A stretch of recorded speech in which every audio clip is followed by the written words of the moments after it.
¿Qué tal? Buenas tardes a todas, a todos. Encantado de estar aquí con todos vosotros en la presentación de la publicación Psicología y Mediación, precisamente en un contexto temporal, en una franja temporal que queda enmarcada como la de la Semana Europea de la Mediación. Nuestro colegio profesional tiene muchas obligaciones, ámbitos de desarrollo profesional muy diferenciados. Gestionar la regulación, los procesos de ordenamiento de todos estos contextos no siempre es fácil. Depende, lógicamente, de elementos de planificación, de la administración en general, de los gobiernos regionales y también del gobierno central. Los colegios profesionales, conjuntamente con las sociedades científicas, tienden a impulsar movimientos, impulsar tendencias, a presentar argumentarios que permitan a las administraciones desembocar en regulaciones que permitan también, al mismo tiempo, a la profesión de la psicología desarrollarse de manera adecuada, fundamentalmente para atender mejor a las necesidades de las personas. Cuando hablamos de psicología, hablamos de un tronco común que, como he venido comentando, tiene derivadas a veces especialmente divergentes. No solo diferenciadas, sino también divergentes.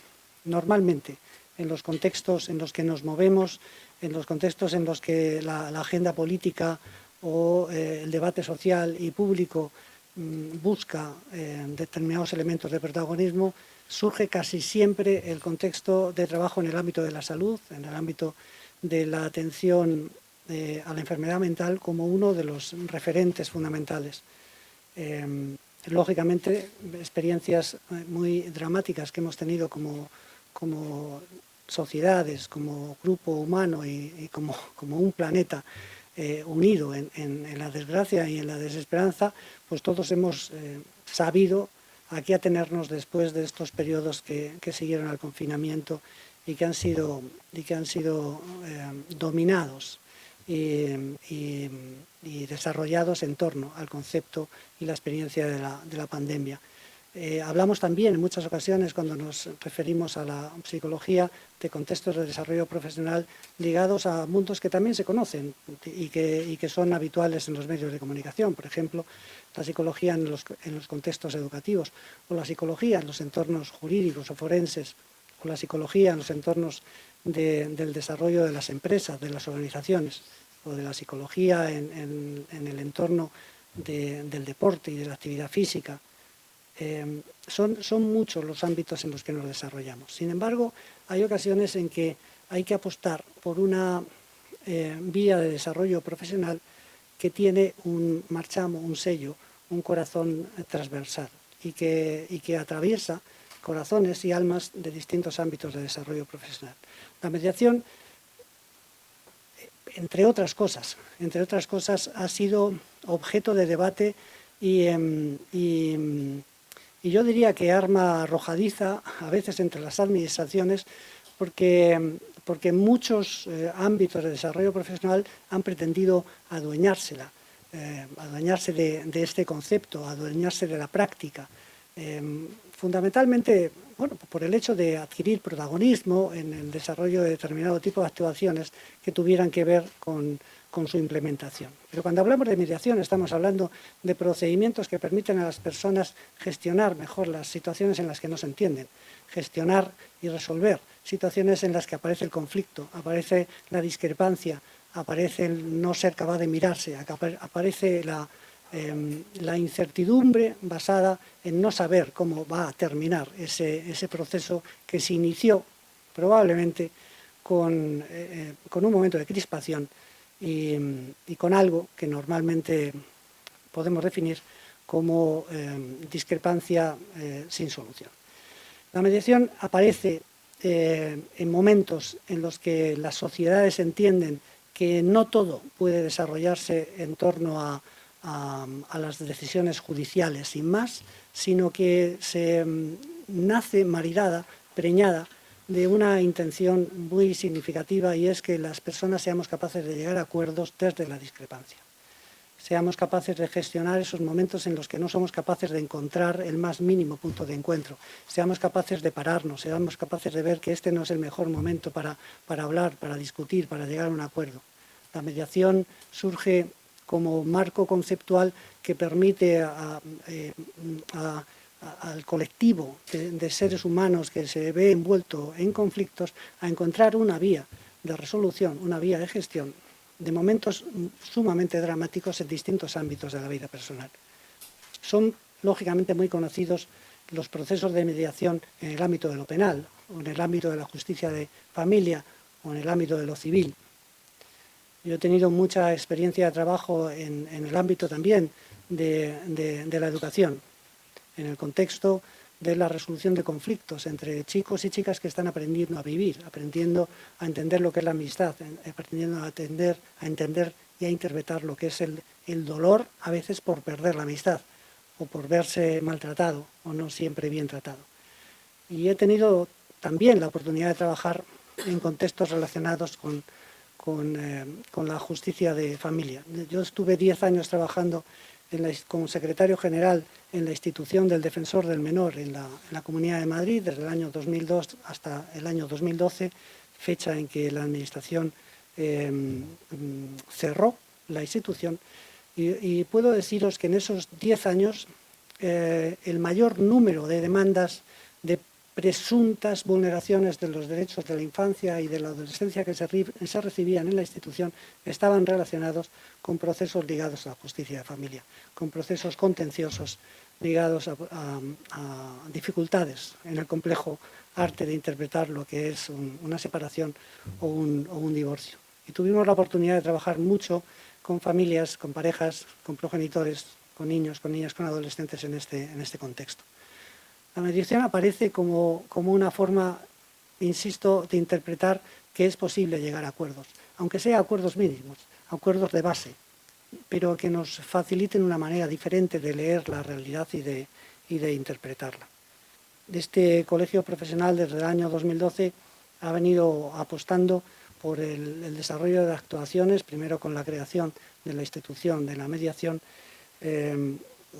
con la denominación de soluciones a conflictos, una denominación que no es baladí, y que incluso me permite de alguna manera subrayar la idea de que se han vehiculado fórmulas que han intentado virar y girar en torno a ese concepto de transversalidad para que, independientemente en qué contexto del desarrollo profesional nos encontremos, entendamos la mediación como una forma de llegar a acuerdos.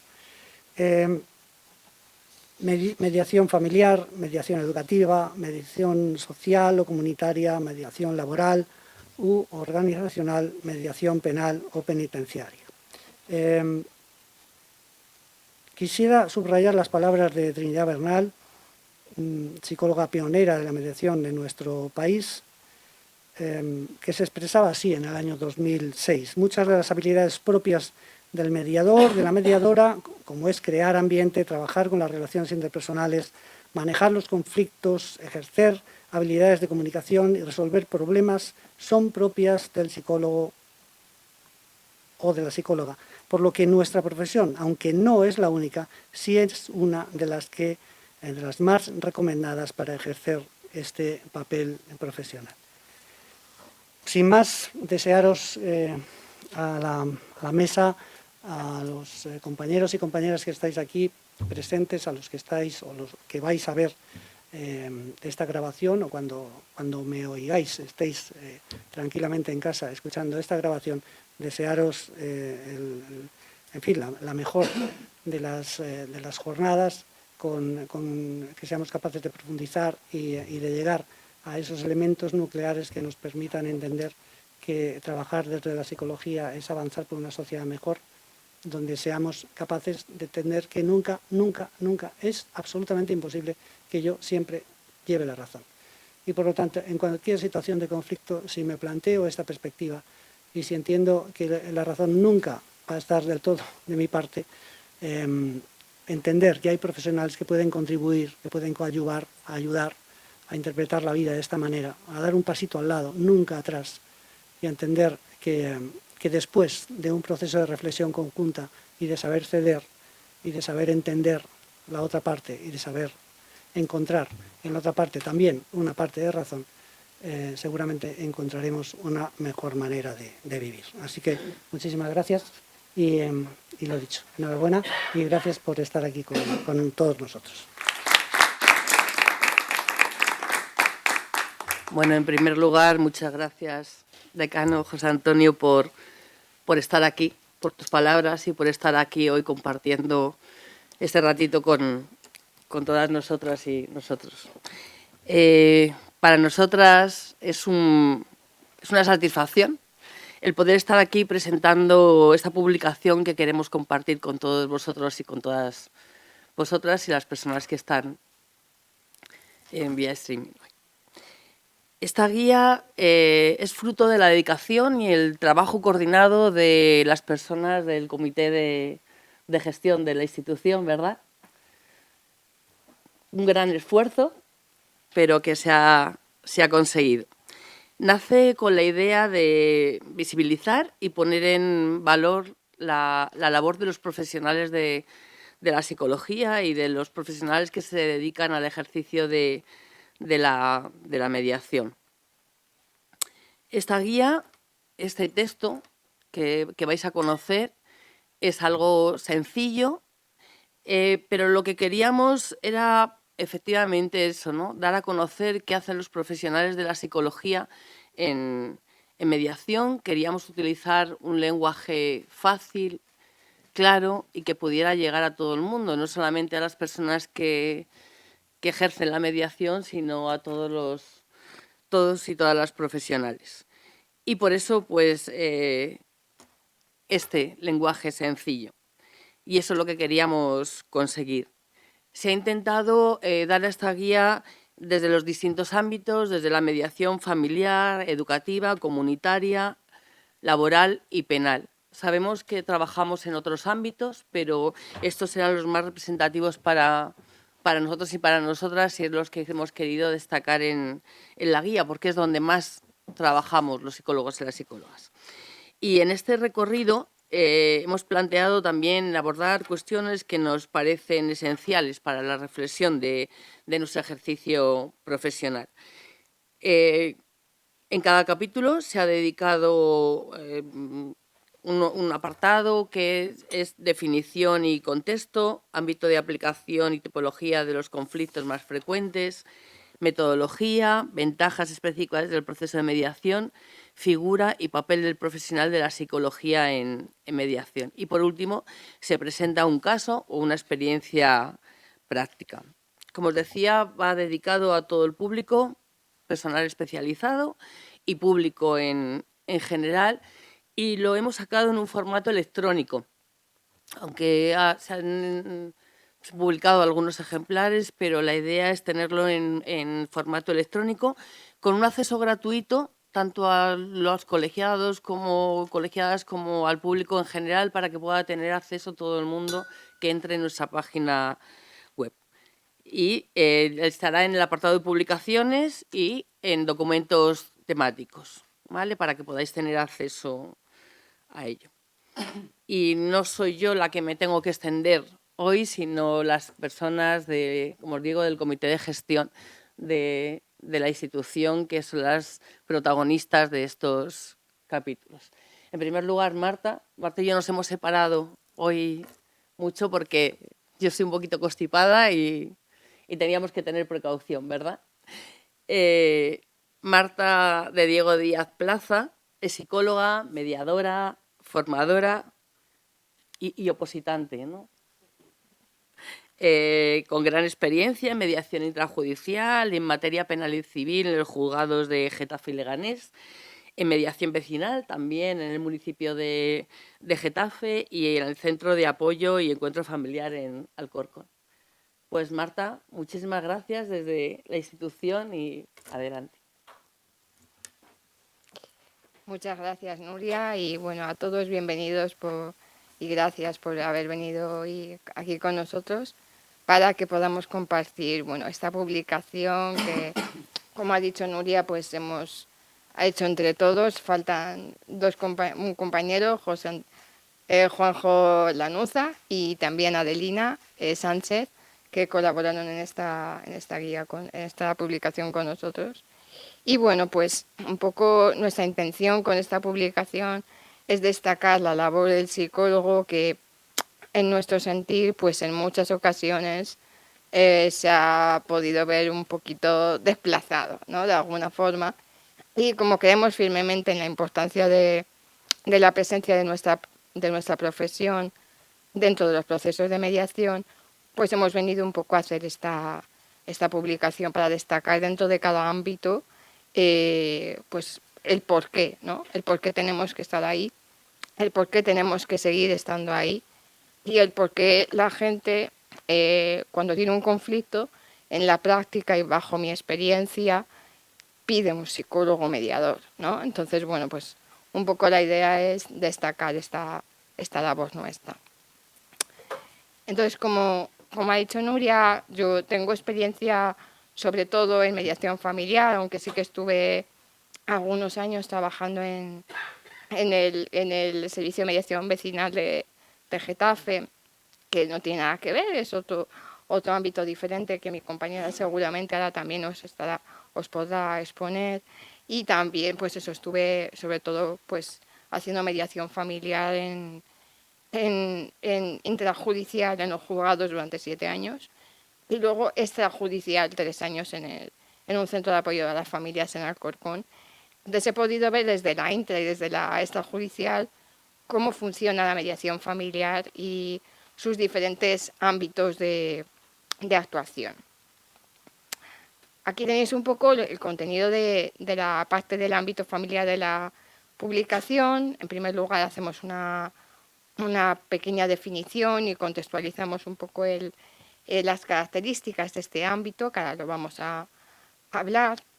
Luego, pues un poco hablamos de las diferentes tipologías de conflictos que existen dentro de la mediación familiar, porque no solo de divorcio vive el mediador familiar, también tenemos otros asuntos muy importantes y muy bonitos en los que trabajar y con mucha relevancia en nuestra presencia. En cuanto a la implementación y la metodología, la mediación familiar no se distingue mucho de cualquier otro tipo de proceso de mediación, por eso no me voy a parar mucho ahí, porque la única salvedad es que cuando existe en el conflicto se deciden cosas que tienen que ver con un menor, pues la salvedad es que esos acuerdos tienen que ser, digamos, homologados en un juzgado para que el Ministerio Fiscal, pues de alguna forma dé el visto bueno. Pero salvo por esa cuestión, cualquier asunto de mediación familiar, si no hay menores, puede ser elevado a escritura pública ante un notario. Por lo tanto, pues como cualquier otro tipo de conflictos. Luego vamos a hablar un poquito de las ventajas que tiene la mediación familiar y, como os he comentado, pues un poco cuál es el valor del psicólogo dentro de este proceso de mediación. Y en la guía vais a encontrar un caso práctico que versa de una mediación de una familia con 2 hijas, ¿no? Que tienen que, pues eso, hay un tema ahí de emancipación y está basado en un caso real que tuve. Y bueno, pues un poco para que se vea cómo es el proceso de mediación. ¿Qué características tiene la mediación familiar que la puede diferenciar de otro tipo de mediaciones, de otros ámbitos? Pues sobre todo que las partes en conflicto pues tienen un fuerte vínculo emocional, ¿vale? No es lo mismo discutir con una persona en la calle por un aparcamiento que una discusión con tu hermano, tu madre, tu abuela, ¿vale? Ahí existen fuertes vínculos emocionales y el objetivo de la mediación ya no es tanto llegar a un acuerdo y resolver el conflicto como mantener esas relaciones con nuestros familiares. Por eso esto lo diferencia enormemente de otro tipo de mediación. También ocurre que hay mucha diversidad de sexo y de edad dentro de los miembros de una familia y a la vez que se establecen diferentes roles, ¿no? Entonces, bueno, pues eso también hace que haya un choque entre los miembros de la familia y se produzca el conflicto, que en muchas ocasiones es muy doloroso. Otro foco de conflictos en el ámbito familiar es la organización en las tareas cotidianas. En la organización, bueno, todos lo sabemos en nuestras casas, que la organización de las tareas, cuando la gente trabaja fuera de casa, cuando hay niños, cuando hay diferentes responsabilidades, pues se vuelve muy complicada y eso nos lleva muchas veces a tener, pues eso, diferencias y conflictos. Y luego, pues también la conciliación de la vida laboral con la vida familiar, pues lo que he comentado, ¿no? Cuando hay hijos, hay que coordinarse. Entonces, bueno, pues ahí es un nicho de conflictos. Todos tenemos conflictos dentro del seno familiar. Y el estilo educativo, ¿vale? Cuando tenemos hijos, el papá, la mamá, los progenitores en general, tutores, pues a veces tienen estilos educativos diferentes y eso hace pues que también aparezcan las diferencias, ¿no? A la hora de educar. Como os decía, pues no solamente cuando hablamos de mediación familiar hablamos de divorcios o de separaciones. Eso es verdad que tradicionalmente pues la mediación familiar es donde más ha tenido nicho de trabajo, es donde más se ha abierto a la ciudadanía a poder participar en este tipo de resolución de conflictos, pero hay otras cuestiones que a lo mejor no son tan conocidas o se habla tanto de ellas, pero sí que, por ejemplo, en los centros de apoyo a las familias yo los he tenido, ¿no? Entonces, bueno, pues otro tipo de conflicto es con el adolescente. Como sabemos todos, los adolescentes están atravesando una fase de inestabilidad emocional y de alguna forma de formación de su identidad que les lleva pues a distanciarse de los progenitores, ¿no? Para coger otro tipo de referentes que pueden ser el grupo de iguales. Entonces, en esa transformación, en esa ir hacia la autonomía que tiene un adolescente, pues surgen numerosos conflictos, surgen muchas situaciones de agresividad, de no respetar las normas y los límites, y en mediación es una buena manera de poderles ayudar porque empoderamos al adolescente, que no nos olvidemos que actualmente hay un problema grande, porque yo desde luego bajo mi experiencia siento, o lo que me transmiten es que no son lo suficientemente escuchados,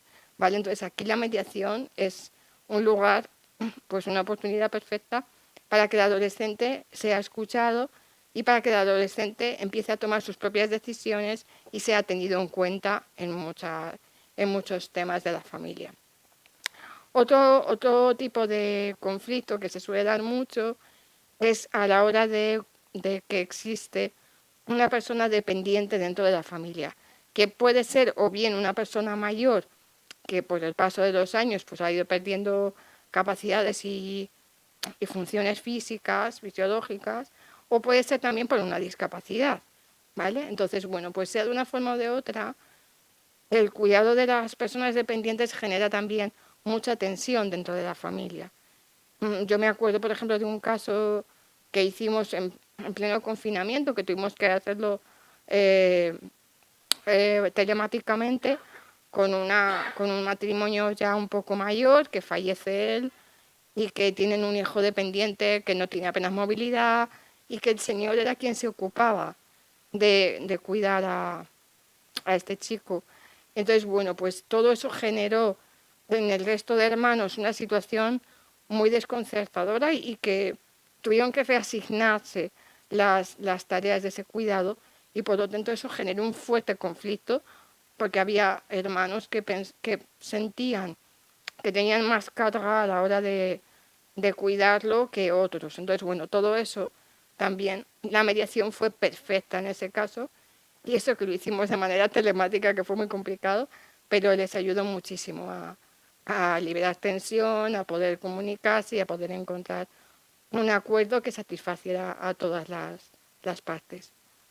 Y por último, otro caso que a mí se me ha dado y siempre me ha dado mucho respeto, porque aquí sí que tenemos que contar en muchas ocasiones, por supuesto, con nuestros compañeros los abogados, con las personas que trabajan en el mundo del derecho, y son las herencias, ¿vale? Porque muchas veces pues fallece una persona y o bien no ha dejado testamento y por lo tanto tienen que ponerse de acuerdo los hermanos en cómo repartir el patrimonio, o bien sí que hay un testamento y las partes, los herederos no están conformes con esta resolución y claro, se mezcla la situación de duelo, ¿vale? Toda esa intensidad emocional con la necesidad de repartir el patrimonio.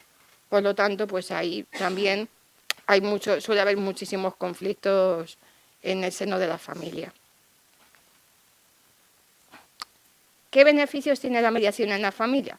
Bueno, aquí seguramente que casi todos seremos mediadores y sabemos cómo funciona y qué bondades tiene, pero bueno, principalmente son estas que podéis ver aquí, ¿no? Pues cuando hay una separación, un divorcio, lo que hacemos es reducir, mitigar ese malestar emocional que hay entre la pareja, porque cuando uno pues rompe una relación, se le cae todo su proyecto de futuro, tiene mucha incertidumbre acerca de qué va a pasar ahora, cómo me voy a organizar, cómo vamos a repartir. Entonces, todo ese malestar en mediación tienen la oportunidad de poderlo de alguna forma pues expresar y poder el mediador ayudarles a canalizar.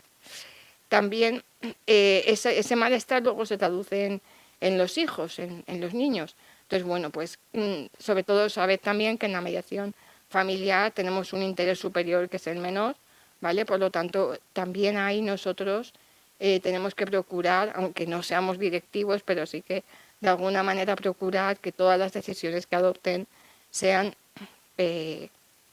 pues buenas para el menor, ¿vale? Y bueno, también la mediación nos va a ayudar a que las personas cojan el toro por los cuernos, es decir, cojan la responsabilidad del conflicto y tomen sus propias decisiones, ¿vale? Que de alguna forma tomen decisiones consensuadas, como por ejemplo en conflicto intergeneracional con adolescentes, ¿vale? Por supuesto, queremos que las relaciones persistan entre los miembros de la familia, si están dañadas de alguna forma que se puedan restablecer, y cuando hay funciones perdidas, cuando falta alguien, pues que se reasigne ese tipo de funciones.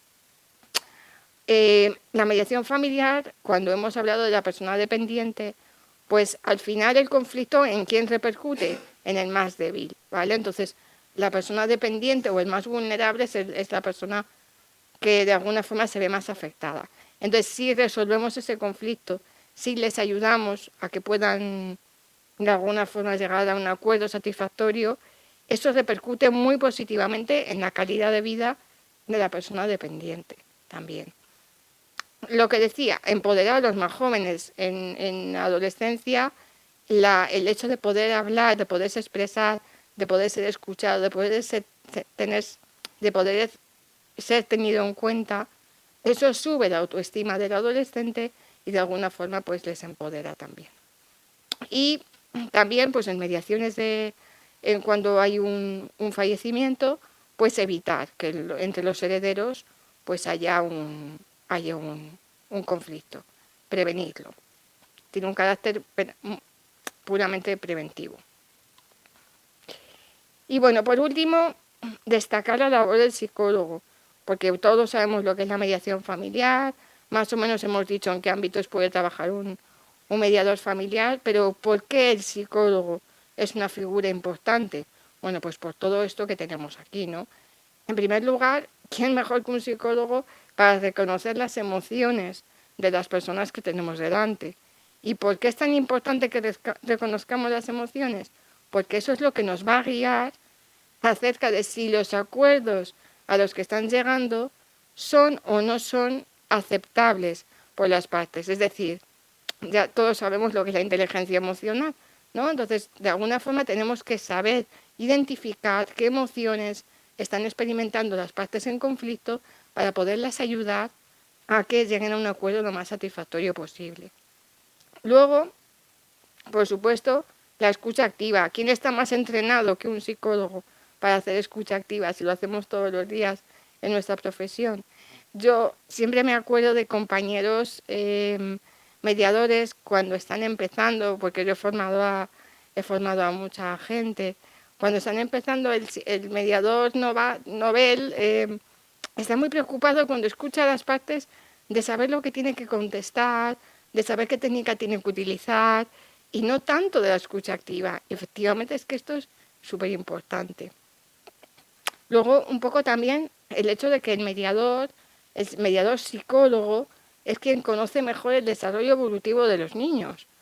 Recuerdo en mi primera sesión informativa allá en 2009, en los juzgados de Leganés, con una compañera que entró el niño en la sesión informativa, se llegó a poner encima de la mesa y tenía en una mano a la mamá y en otra mano al papá. Yo estaba súper violenta, no sabía dónde meterme, me parecía una situación horrible y cuando acabó me dice mi compañera, no te preocupes si los niños no se enteran de nada. Bueno, pues eso un psicólogo si lo sabe ver, hay otro tipo de profesionales que quizá no tengan esa sensibilidad y el psicólogo sí la tiene, ¿vale? También somos expertos en comunicación, que es nuestra labor principal dentro de la mediación, el facilitar esa comunicación entre las partes. También sabemos identificar los sesgos cognitivos, que son lo que de alguna forma nos guían en nuestra manera de pensar y de actuar. Y pues el psicólogo, a ver, está claro que la mediación familiar no es terapia, pero sí que tiene una parte psicoeducativa inevitable, ¿vale? El duelo. ¿Quién entiende mejor que un psicólogo lo que es el duelo cuando hay una mediación por herencia, por un fallecimiento? Pues el psicólogo es la persona más capacitada para conducir ese tipo de procedimiento.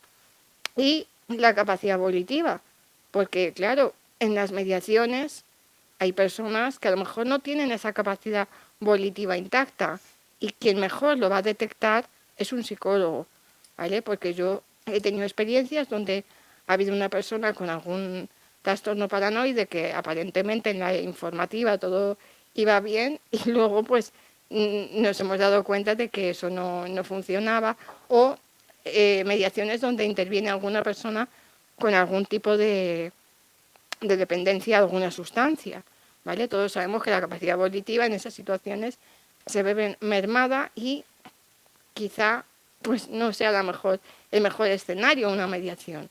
Y eso quien lo sabe ver de verdad es un psicólogo, ¿vale?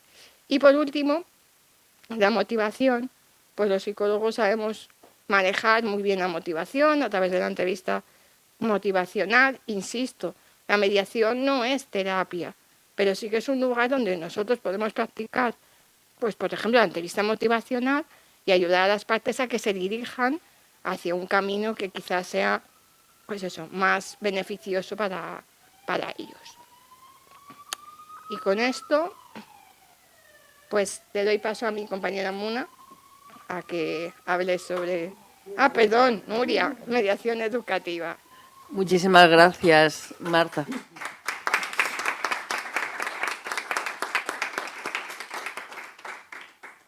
Gracias por tu exposición tan clara, como siempre. Y damos paso a Nuria Patricia de Isabel Zubieta.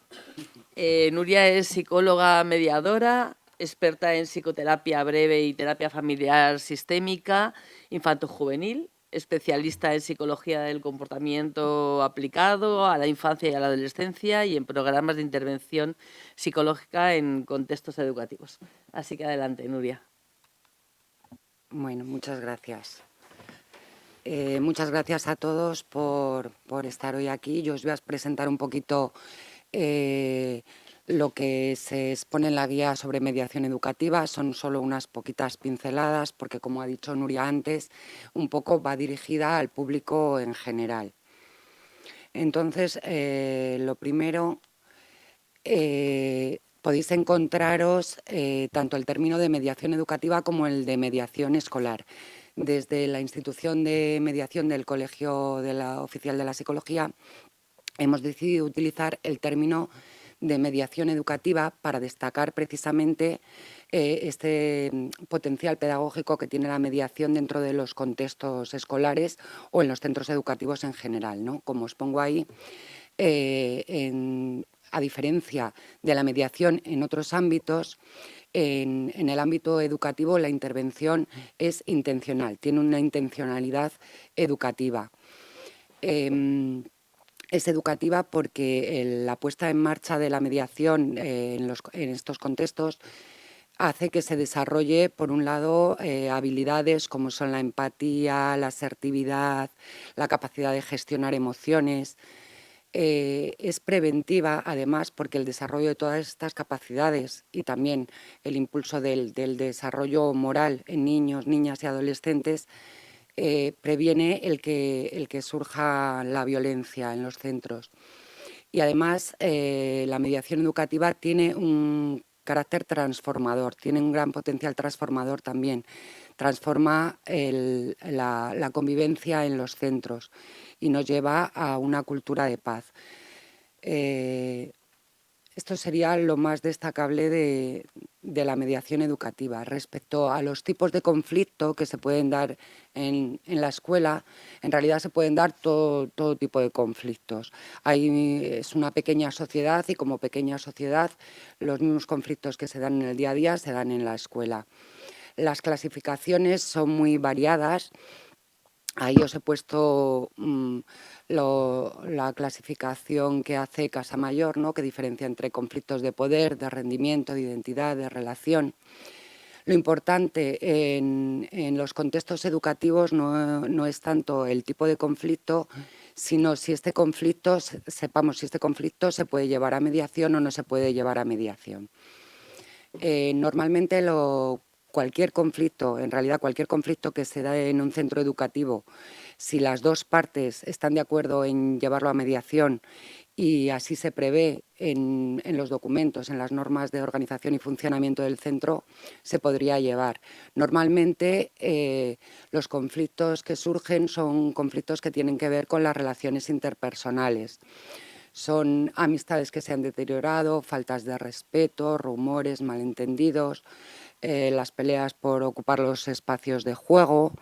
Se puede llevar también los pequeños insultos, amenazas al principio, cuando los pequeños empiezan a insultar por internet, por WhatsApp, los pequeños destrozos de mobiliario.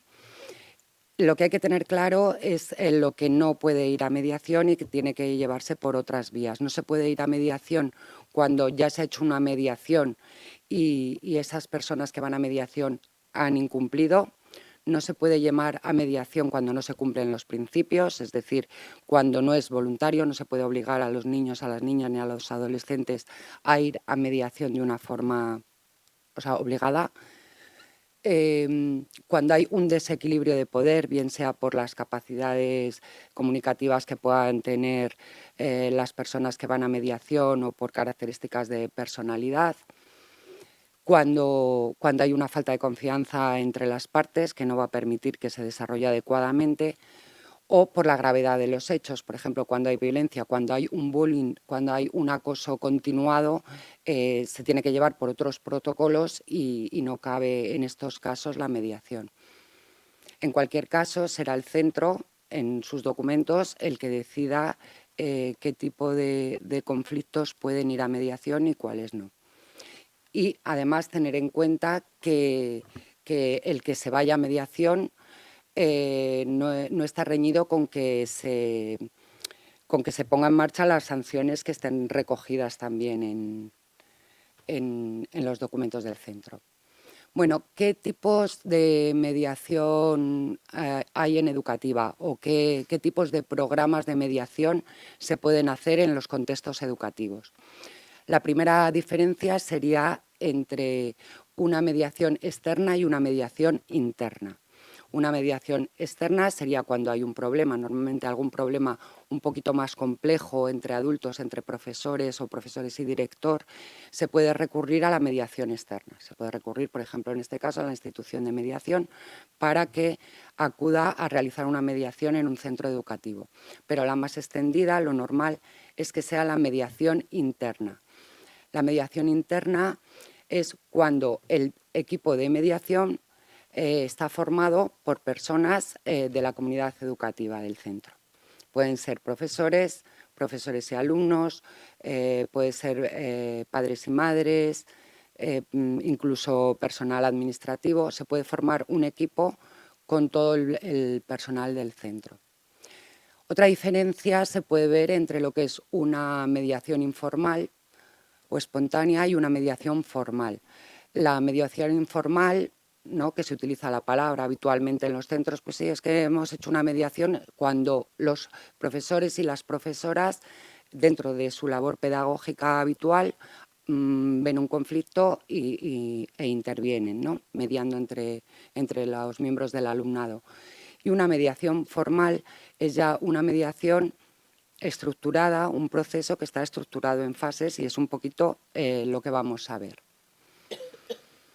Otra diferencia es si hacemos una mediación vertical o una mediación horizontal. Hablamos de mediación vertical cuando las personas que realizan la mediación son adultos, y hablamos de mediación horizontal cuando las personas que realizan la mediación se realiza entre iguales.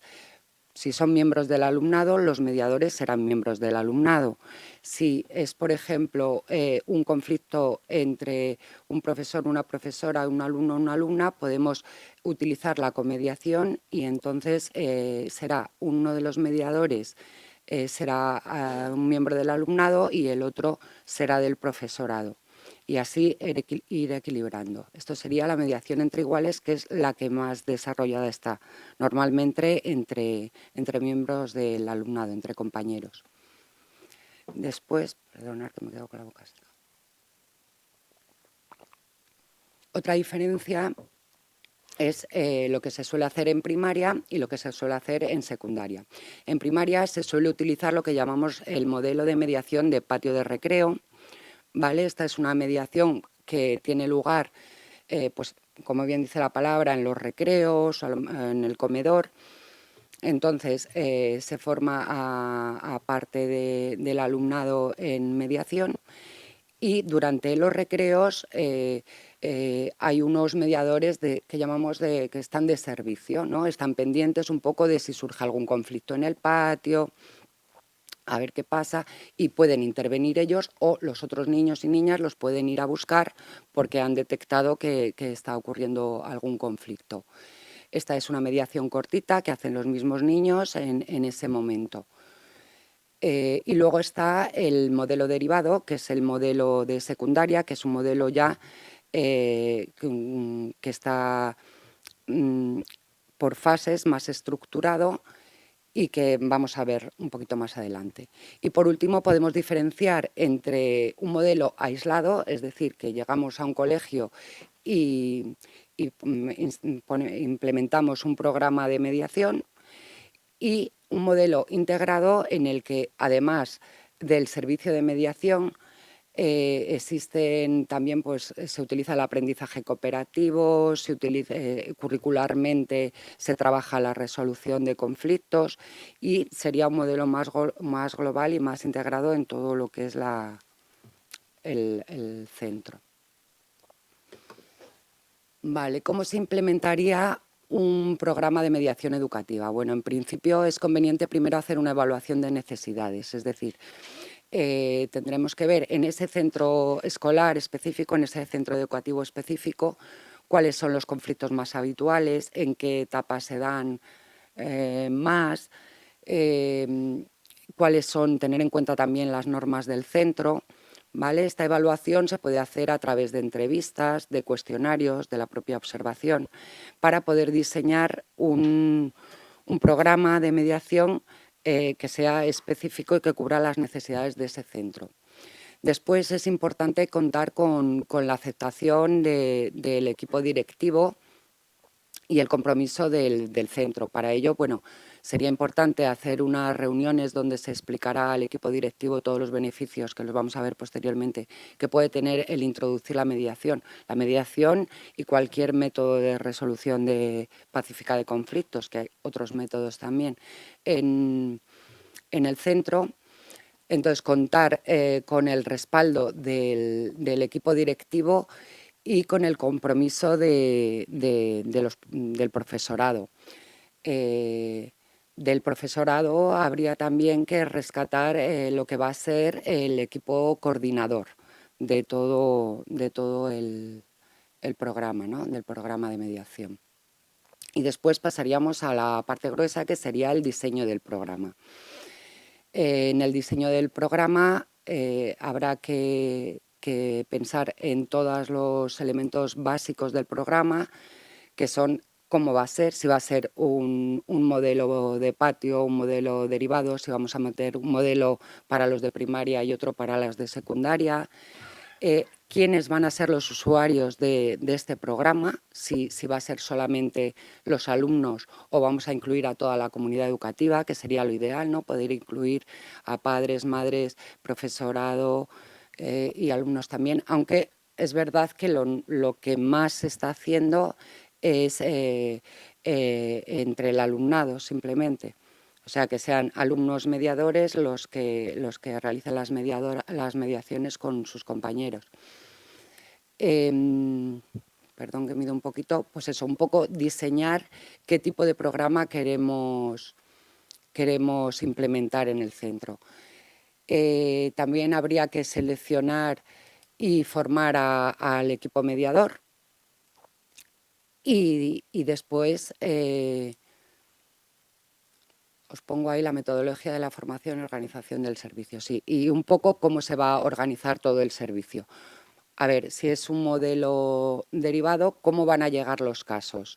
Hay veces que se pone, por ejemplo, o para que sea anónimo y todo el mundo pueda solicitar una mediación de forma anónima o denunciar, denunciar, no me sale la palabra, decir que hay un conflicto, se puede poner un buzón donde se puedan dar notificación de este conflicto. Pueden ser los mediadores directamente los que se acerquen a ofrecer el servicio.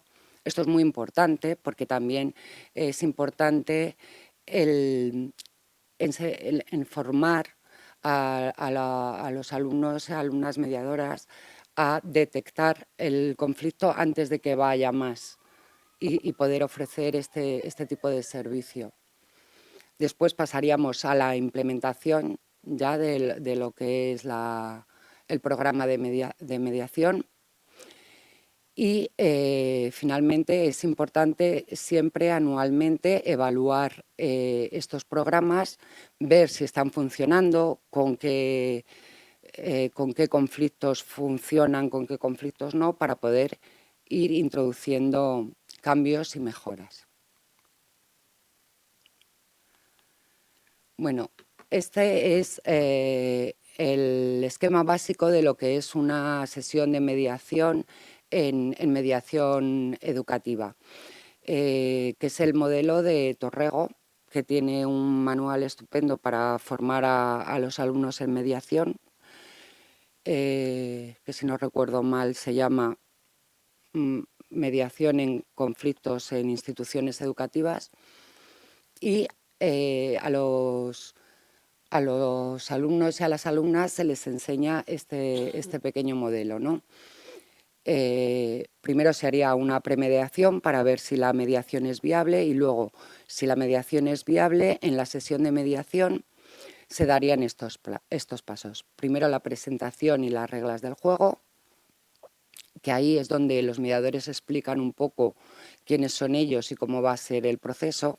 Es muy interesante porque cuando estamos hablando de edades similares, pues la forma de expresarse también es muy importante y la confianza que pueden tener los alumnos en el proceso. Sería la segunda fase, el cuéntame, que es un poco donde las dos partes pueden expresar por turnos su percepción del conflicto, y luego entraríamos ya en aclarar el problema, que aquí es donde los mediadores ponen en marcha todas las técnicas de mediación, intentando que cada uno de las partes en conflicto pueda ver el punto de vista del otro. Proponer soluciones, buscar las soluciones, que un poco hablaba mi compañera Marta del empoderamiento de los adolescentes, ¿no? Aquí el que sean ellos mismos los que hacen la la mediación y los que proponen las soluciones les hace asumir mucha responsabilidad y también ese empoderamiento de pensar que ellos mismos, sin recurrir a un adulto, pueden solucionar sus problemas. Bueno, y finalmente se llegaría al acuerdo.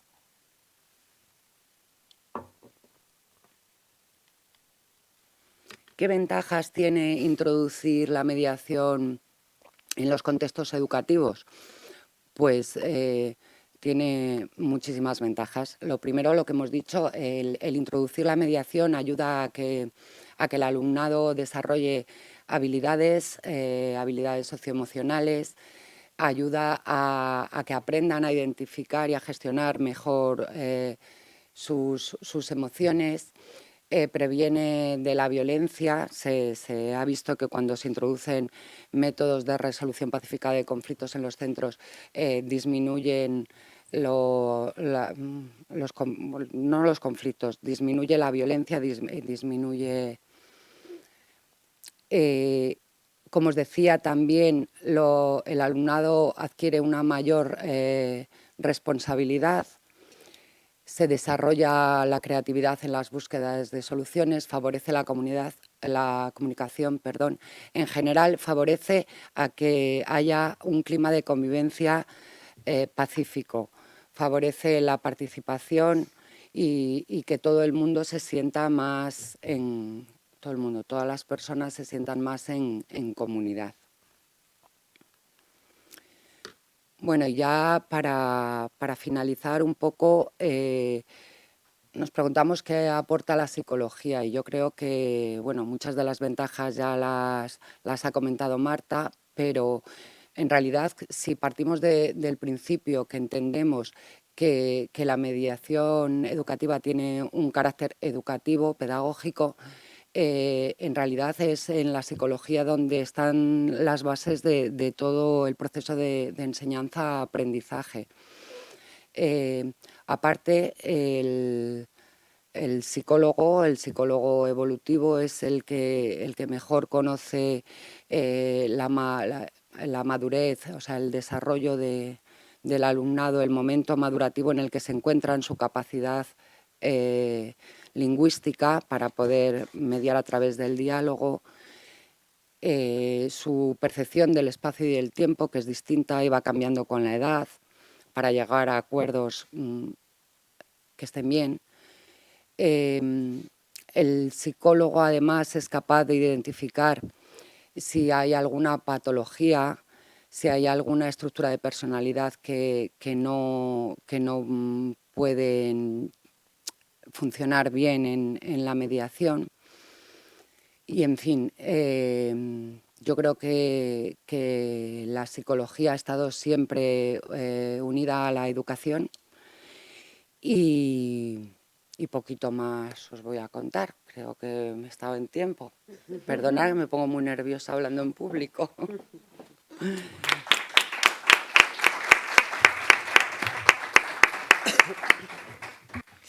Muchísimas gracias, Nuria, porque lo has dicho al final, si no, no se nota. Bueno, en tercer lugar, y en el ámbito de la mediación laboral y de organizaciones, os voy a presentar a Elisa Sánchez Lozano, psicóloga mediadora, especialista en conflictos interpersonales y organizacionales, directora de IDEIM, técnica superior en prevención de riesgos laborales, agente de igualdad y profesora en el experto universitario en mediación de UDIMA y en cursos de prevención y gestión de conflictos para la Consejería de Sanidad de la Comunidad de Madrid. Adelante, Elisa. Muchas gracias. Bueno, agradeceros vuestra asistencia a la presentación de nuestra guía que con tanta dedicación y cariño hemos estado preparando en los últimos meses. Yo voy a hablar de la mediación dentro de las organizaciones y voy a seguir la misma estructura que el resto de mis compañeras, ¿no? Poner un poco de contexto y definiciones en esta primera diapositiva, ¿no? Yo entiendo las organizaciones como un sistema abierto, es decir, como pues una interacción entre diferentes personas que tienen un propósito y unos objetivos compartidos. Y cuando hay un conflicto, una desavenencia, es un síntoma de que hay un desajuste y al mismo tiempo, bueno, pues una oportunidad de, poniendo en marcha todas las habilidades que han comentado, de escucha, de comunicación, de empoderamiento, pues mejorar el funcionamiento de esa empresa, de ese departamento, ¿no? Claro, esto no suele ser lo habitual. Lo habitual es que si mi jefe me habla de mala manera o un compañero no hace sus funciones y me siento sobrecargada, pues aparecen emociones de frustración, de enfado, exijo, etcétera, ¿no? Entonces, claro, lo que proponemos desde la mediación en las organizaciones es una actitud de apertura, entender el conflicto, las diferencias, las discrepancias, pues de una manera más positiva, para fomentar un diálogo, para poner todo lo que pensamos, todo lo que sentimos encima de la mesa de mediación y buscar opciones de resolución de forma cooperativa. Como voy a comentar después, bueno, pues hay un rol en las organizaciones que a lo mejor es diferente en los otros contextos, que es el del jefe o la jefa, que muchas veces es el tercero externo al conflicto que toma la decisión, a veces escuchando y otras veces sin escuchar a las partes, ¿no? Entonces, bueno, también creo que la mediación en las organizaciones fomenta el empoderamiento de las personas trabajadoras y para que, bueno, pues cooperen, ¿no? en esa búsqueda y no sea un tercero externo el que nos dé la solución.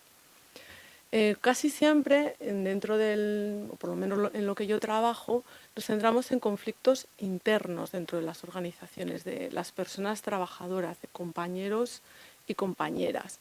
Existen otros tipos de mediación, por ejemplo, en caso de consumidores, ¿no? Cuando hay un problema pues con un producto, con un servicio, y es una organización o un profesional que bueno, pues ha ofrecido ese producto y servicio y el consumidor no se siente satisfecho. Aquí me voy a centrar más en dentro de la propia organización, esos conflictos internos. ¿Qué se hace habitualmente en las organizaciones? Bueno, pues hay diferentes estudios que dicen que cuando hay un conflicto, lo más probable es que se evite. Es la primera de las fases, ¿no? Suele ser esa negación.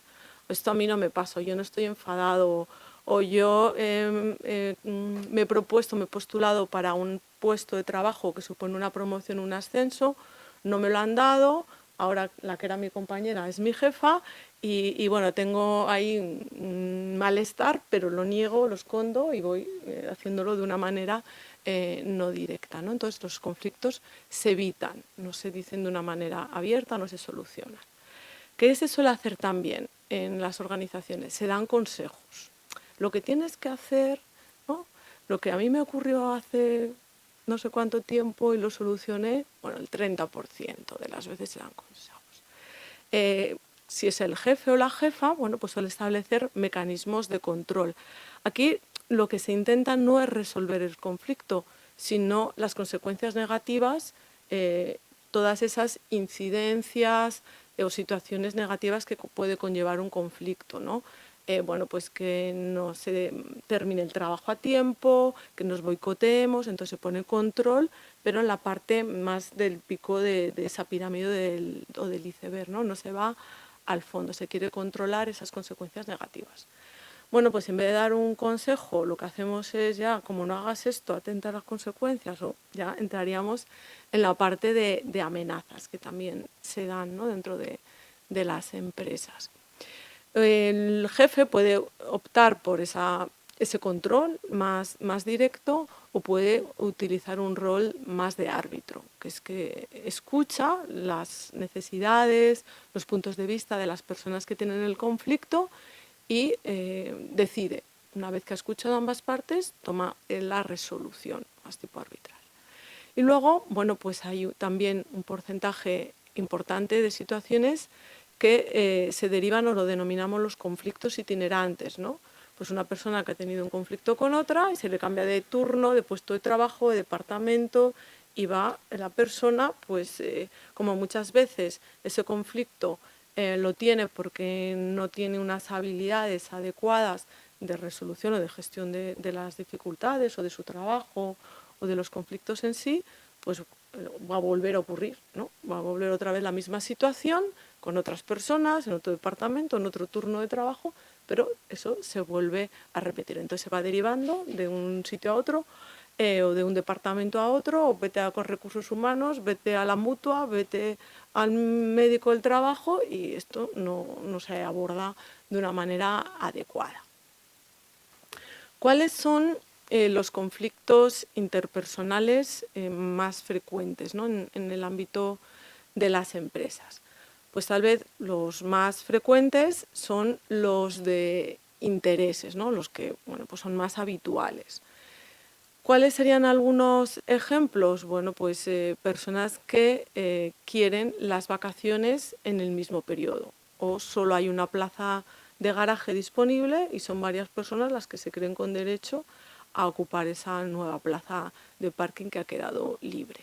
Muchas veces pensamos que los conflictos provienen porque las personas queremos cosas distintas, y la mayoría de las veces ocurren porque queremos lo mismo y suele haber escasez, y entonces, bueno, pues yo me considero que tengo más derecho que la otra persona por antigüedad, por posición, etcétera, que mi compañero o mi compañera.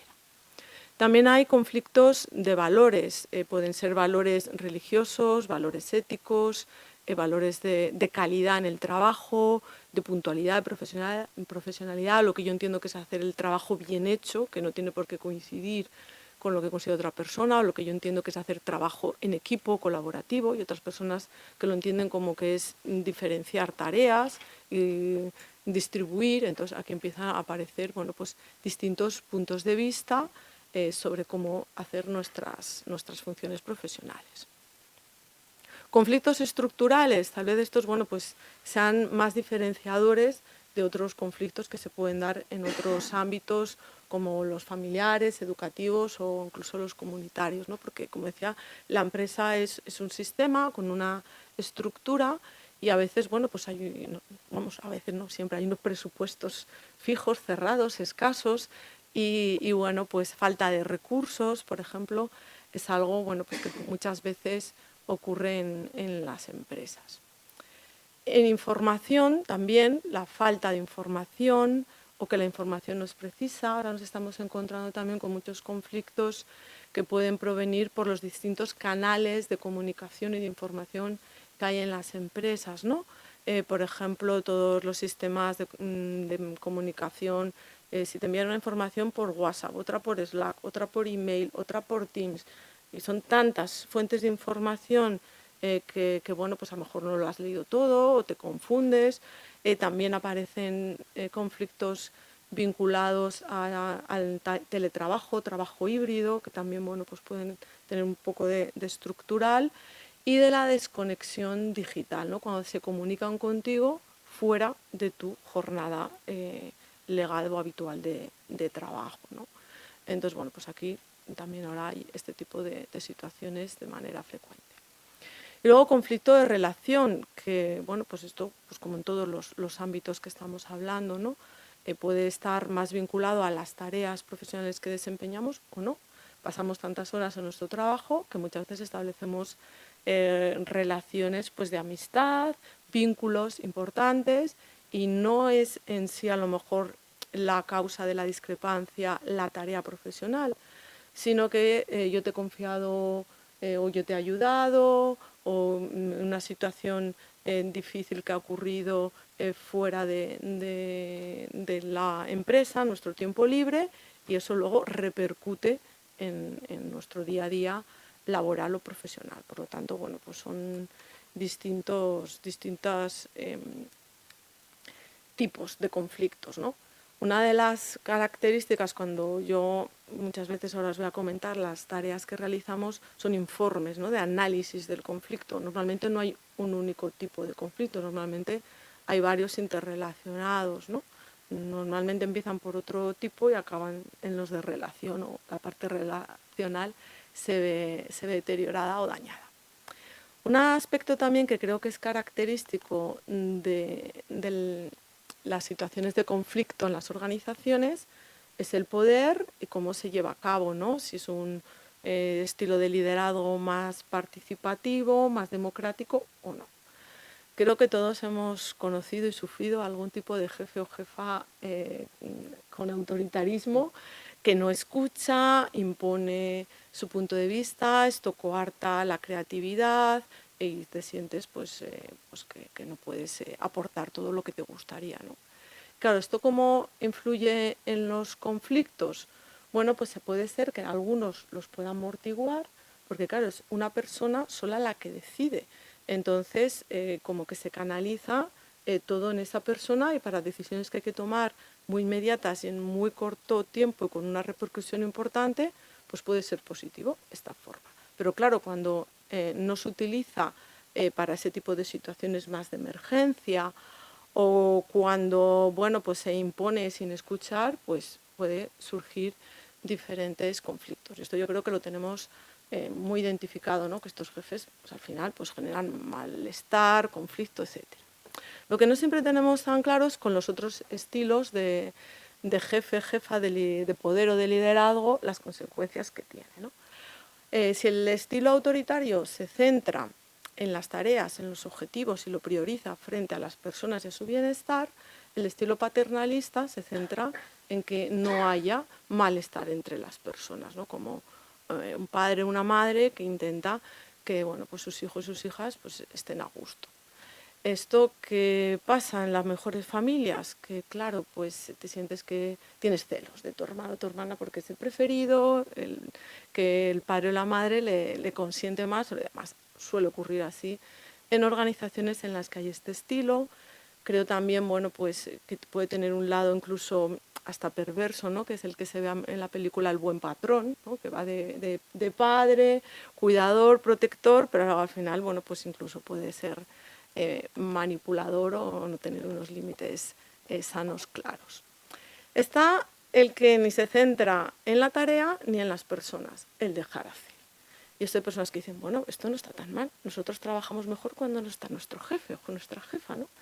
Claro, esto es así cuando tú tienes muy claro, hay una claridad de rol de tus tareas y hay una alta responsabilidad de las personas. Sé lo que tengo que hacer y me comprometo con ello. Cuando eso no está claro lo que tienes que hacer o no hay un alto compromiso, no es igual entre todas las personas, suele ser caldo de cultivo. Y también porque los equipos de personas necesitamos un liderazgo, ¿no? Alguien que lo lidere. Lo ideal sería que el liderazgo natural coincida con el liderazgo formal del organigrama. Y cuando esto no es así, cuando el líder del organigrama no ejerce ese liderazgo natural, sino que lo ejerce otra persona, y alguien de eso del equipo que dice, yo voy tomando las decisiones y demás. Hay muchos conflictos porque va de jefe y no es el jefe, ¿no? Entonces, esos liderazgos informales que surgen porque el jefe no asume el liderazgo del organigrama, el que lo debería hacer. Y luego, bueno, pues estaría el que deseamos, ¿no? El jefe, que el nombre tradicional es democrático, a mí me gusta más participativo, es aquel que, bueno, pues pone en marcha todas esas habilidades mediadoras, ¿no? De escucha, de tener en cuenta las necesidades de las personas, de buscar esos puntos de encuentro y buscar intereses, bueno, pues que sean compatibles, ¿no? Porque muchas veces nos enrocamos en que los intereses son incompatibles y a veces, bueno, pues pueden ser compatibles. Ese sería el liderazgo más participativo o democrático. En el ámbito de las organizaciones, normalmente tenemos estructuras a lo mejor más claras de cómo llevar a cabo una mediación. Y esto es porque, como voy a comentar en la diapositiva siguiente, hay unos aspectos legales que también, además de la ley o las normas de mediación, está la normativa en prevención de riesgos laborales y en igualdad, que nos piden que, bueno, pues que haya unas relaciones equitativas, adecuadas, no discriminatorias, etcétera, y que se gestionen los conflictos de una manera pues, positiva y cooperativa. Entonces, bueno, pues aquí he puesto un ejemplo de un flujograma o un modelo de cómo evaluamos las distintas situaciones que se nos presentan y, bueno, cómo llegar a esa mediación o arbitraje, que suele ser la terminología que utiliza el Instituto Nacional de Seguridad y Salud en el Trabajo, la Inspección de Trabajo, etcétera. Entonces, bueno, un poco por clarificar, ¿no? Cuando una persona, aquí sí suele haber una solicitud de apertura del procedimiento, pues puede ser una persona, la persona instructora, que es como se suele denominar, o un equipo instructor el que valora la situación, valora si esa situación es mediable o no, si es un conflicto o si es una posible sospecha o situación de acoso. Quiero clarificar que bueno, pues el Instituto Nacional, por ejemplo, cuando habla de las fases del acoso psicológico en el trabajo, lo que muchas veces denominamos mobbing o moving, la primera fase es un conflicto interpersonal que no se resuelve asertivamente o adecuadamente, sino que una de las partes empieza a ejercer conductas de violencia psicológica hacia la otra persona y la otra persona no. Es decir, si nosotras discutimos por la temperatura que hay aquí, que también es un tema muy recurrente, que yo tengo frío, tú tienes calor, tú pones la calefacción, yo el aire lo quito, lo pongo, etcétera, y yo me harto y empiezo a adoptar una comunicación violenta, agresiva hacia ti, ¿no? Entonces tú tienes pues mucha calma, paciencia, etcétera, y claro, aguantas un tiempo, pero no es infinita. Y a lo mejor llega un día en el que también pues estás ya muy saturada y empiezas a comunicarte de una manera violenta o agresiva conmigo. Eso ya no entraría dentro del acoso psicológico en el trabajo, entraría dentro de lo que la inspección de trabajo, por ejemplo, denomina conflicto abierto. Y yo estoy aquí porque gran parte de las situaciones que valoramos ya están en un conflicto abierto. Entonces, cuando yo investigaba y analizaba todo este tipo de situaciones, me decían, vale, no es un acoso, pero hay que mediar.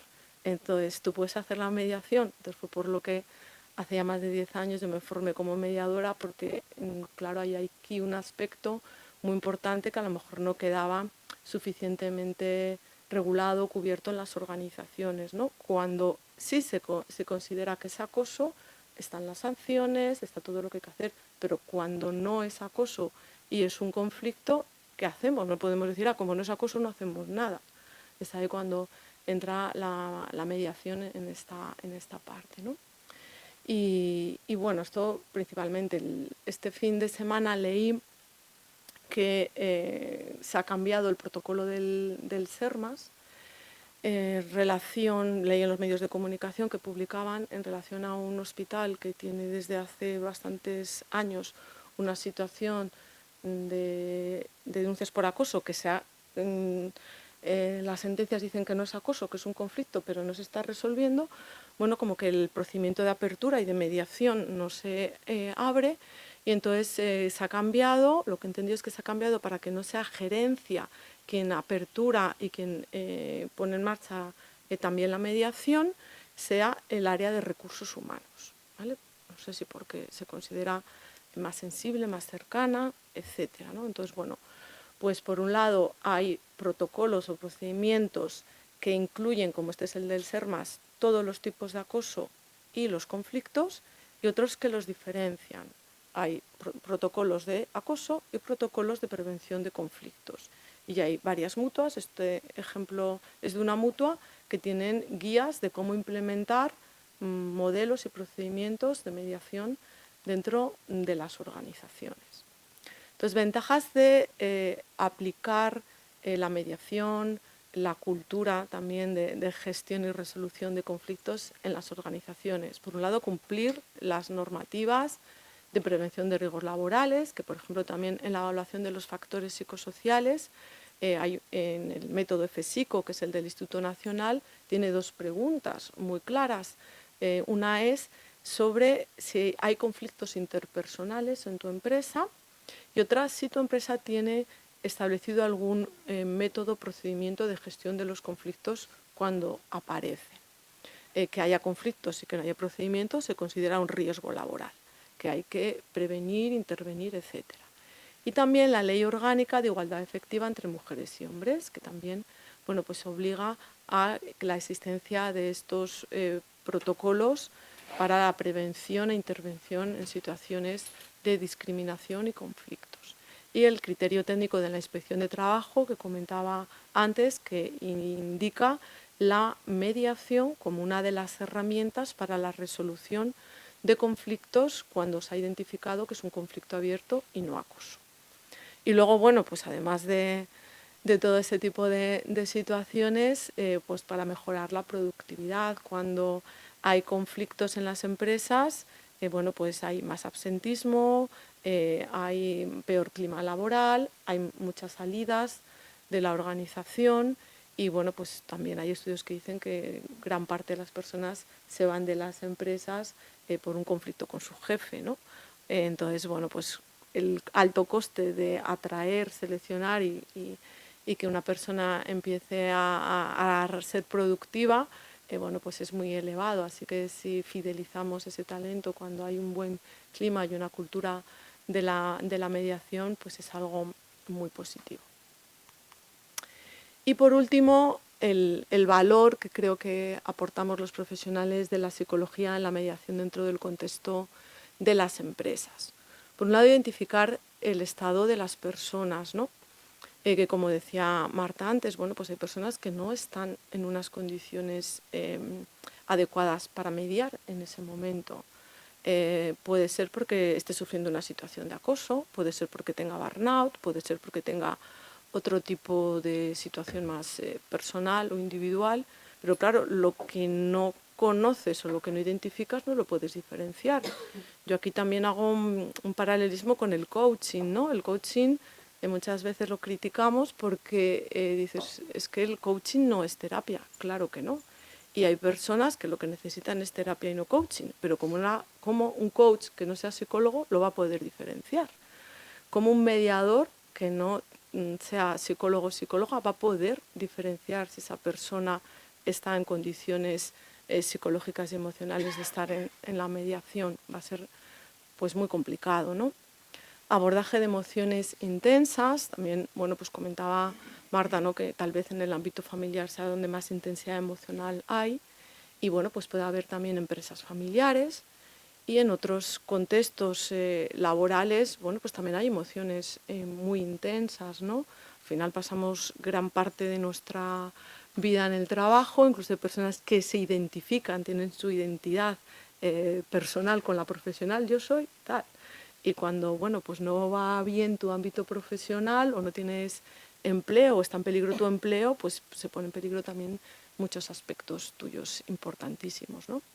Las fases del duelo en la que está la persona, porque puede haber también duelo en el ámbito laboral, ¿no? Fusiones, venta de empresas, cierre de un centro de trabajo, salidas de la empresa, bien porque te despidan o porque te vayas tú, prejubilaciones, un montón de situaciones diferentes, ¿no?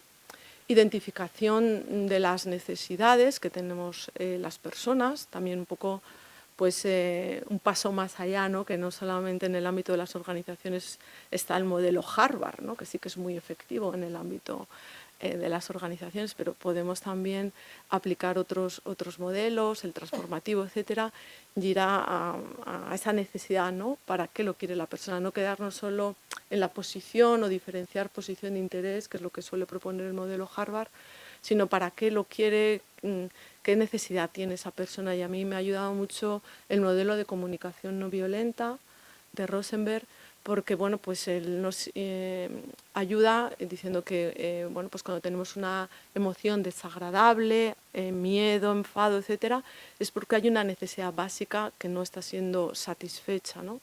Entonces, bueno, pues abordar, ir a ese fondo de qué es lo que quiere esa persona o qué es lo que necesita, que no está siendo satisfecho en ese momento. Habilidades de comunicación que podemos tener los psicólogos y psicólogas mediadores, que al final somos modelo también de la comunicación de las partes que están en conflicto, esa escucha empática, etcétera, la reformulación, que no hacemos terapia, pero muchas veces al reformular estamos quitando sesgos, estamos empoderando a las personas, etcétera. Podemos también identificar déficit en competencias profesionales. Si una persona, bueno, pues está teniendo ese conflicto porque no planifica bien, no prioriza, no toma bien decisiones, tiene déficit en su estilo de liderazgo, bueno, pues también podemos aportar, ¿no?, que necesita o identificar y acompañarle, que busque un profesional que le ayude en mejorar esas competencias profesionales que le están faltando y le están agravando ese conflicto. Y por último, bueno, pues ese poder, esos estilos de liderazgo que decíamos, ¿no? Y bueno, pues una de las funciones de los mediadores es buscar equidad y equilibrio de poder. Y en las organizaciones muchas veces nos encontramos en que van a mediación una persona que es la jefa de la otra, ¿no? Entonces ahí tenemos que hacer encaje de bolillos para, bueno, pues reequilibrar ese poder y hacerlo desde esa visión más sistémica. Eso sería lo que quería compartir.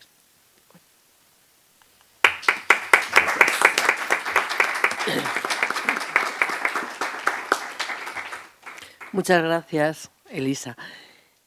Bueno, en cuarto lugar y último, doy la palabra en el ámbito de la mediación comunitaria a Mona Kebir Tío.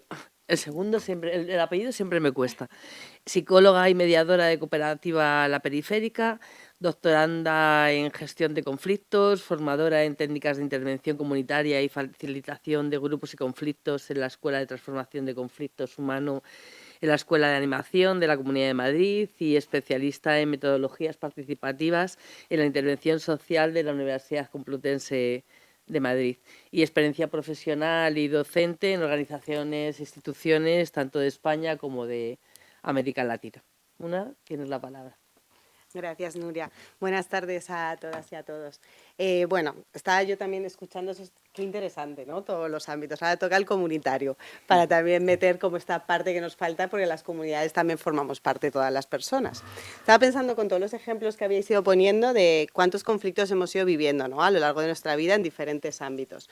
Y en el social y comunitario, espero poneros algunos ejemplos y ver caras de feedback, de retroalimentación, porque todas vivimos, ¿no?, en comunidades vecinales o compartimos, ¿no?, espacios públicos con otras personas y a veces no es tan sencillo, ¿no?, esto de la convivencia. La mediación comunitaria no deja de ser otro procedimiento alternativo de resolución de conflictos, pero los aborda en un contexto muy concreto, ¿no?, que es este contexto social o comunitario. Las comunidades las entendemos como ese espacio físico y esa organización social desde donde las personas pues establecemos con otras personas relaciones, pero también acuerdos y desacuerdos, ¿no? Esto es lo que llamamos convivencia y hay modelos además que nos plantean cómo al final la convivencia es este ideal, ¿no?, al que queremos llegar cuando estamos en un entorno más comunitario, pero que para pasar por ello también hay veces que entramos en la hostilidad y entramos en la coexistencia. En nuestros barrios, en nuestras sociedades, está mucho más normalizado que vivamos en coexistencia. Somos grupos, diversidad de personas que coexistimos, ¿no?, en los espacios públicos y en los espacios sociales. Puntualmente se dan espacios de hostilidad, menos mal, no es un continuo, y la mediación comunitaria por lo que apuesta es por ese trabajo, ¿no?, más social que nos permita alcanzar unas altas cuotas de convivencia. En la mediación en este ámbito, al final, más que una mediación concreta, una mediación anclada en un espacio temporal, es un proceso de facilitación de la comunicación, de espacios de diálogo, en el que las diferentes partes involucradas puedan empezar a establecer, ¿no?, esas resoluciones compartidas. Como partes involucradas en la mediación comunitaria hay una diversidad amplia, ¿no? No solo está la ciudadanía o la vecindad, sino además están todos los colectivos y organizaciones sociales que están adscritos a ese contexto comunitario y también la administración pública. Entonces nos encontramos con mediaciones que son complejas, donde intervienen muchos actores sociales. Como de las comunidades no podemos huir, no podemos dejar la relación ante un conflicto, ¿no? Vamos a tener que seguir viviendo en la casa que vivimos, sobre todo como está el alquiler en Madrid, pues entonces toca, ¿no?, ponerse a establecer, ¿no?, estas mediaciones que nos permitan también, ¿no?, ver ese otro lado, esa posibilidad que tiene también el estar en relación con otras personas. En el ámbito de actuación de la mediación comunitaria es este espacio público y compartido que tenemos, es el espacio vecinal, pero también es el espacio de relación que se da más allá del vecinal. Para mejorar esta convivencia vecinal, social, comunitaria, no solamente intervenimos en la gestión del conflicto en sí, sino que las intervenciones suelen ser preventivas de los conflictos, ¿no? Por eso os hablaba antes de que es un proceso, o sea, no intervenimos cuando se observa o se comunica, se deriva un conflicto, sino que ese conflicto, el análisis que hacemos de él, de alguna manera nos comunica cómo se están estableciendo las relaciones en el contexto comunitario y nos permite prevenir otros conflictos de alguna manera que están relacionados con lo que está sucediendo en ese ámbito concreto. Como tipología de conflictos comunitarios nos podemos encontrar una variedad grande, ¿no? Yo los he dividido un poco por los más comunes que nos encontramos en las mediaciones y además también que han cogido como un apellido de la mediación, ¿no? Entonces, tenemos conflictos en las comunidades vecinales y es lo que hemos oído hablar como mediación vecinal específica, ¿no? Hay servicios de mediación vecinal. Los conflictos interculturales, y existe ya toda una metodología desarrollada de mediación intercultural. Los conflictos derivados del uso del espacio público. Esta mediación es más reciente y es lo que conocemos como mediación multiparte, en la que nos encontramos grandes grupos, grandes colectividades de personas. Yo he llegado a mediar espacios de 100 personas en conflicto, ¿no? Y en un mismo espacio, ¿no? O sea, son problemáticas que involucran a muchas personas dentro de la comunidad.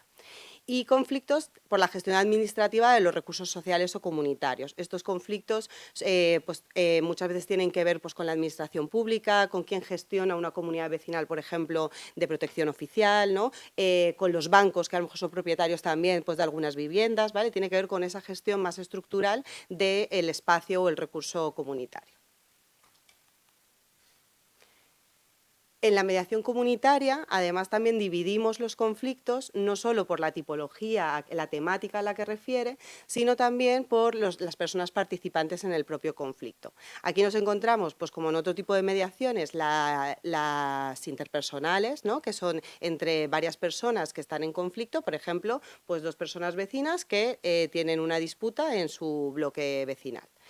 Tenemos las intragrupales, que son entre miembros de un mismo grupo o comunidad, por ejemplo, una comunidad vecinal, pero también una asociación de vecinos o el colectivo de básquet del barrio, ¿no? Y te comunican que tienen un conflicto entre varios miembros y se da dentro de ese grupo y afecta al grupo, ¿no? Se hace un trabajo con las partes en conflicto, pero también el efecto grupal que tiene ese conflicto.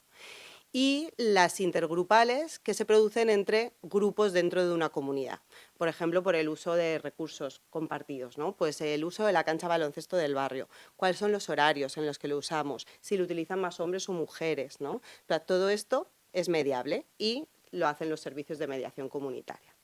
Cualquiera de estos niveles de intervención, en realidad en la mediación comunitaria, tiene el mismo foco de intervención, que tiene que ver con poder apoyar a la comunidad a gestionar, a tener capacidad resolutiva cuando se dan diferencias, ¿no? Dentro de la comunidad y poder ir generando esta cultura, ¿no? De paz y de prevención social que nos fortalezca, que fortalezca los lazos de la red comunitaria. Aquí os he querido seleccionar algunos tipos de conflicto o situaciones, ¿no? Que son las que más nos llegan y además que probablemente hayáis vivido. No pasan solo algunas personas, ¿no? Y bueno, estas situaciones pues tienen que ver con los ruidos en viviendas o en espacios públicos, pues esas fiestas no puntuales, sino fiestas reiteradas, ¿no?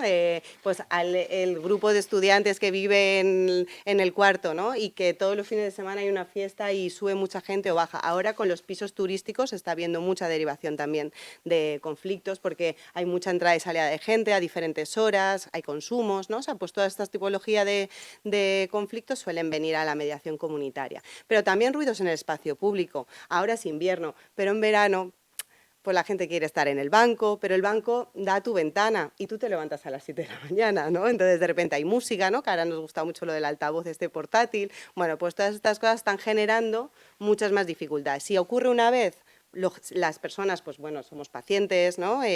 Pensamos que ya al día siguiente no va a ocurrir.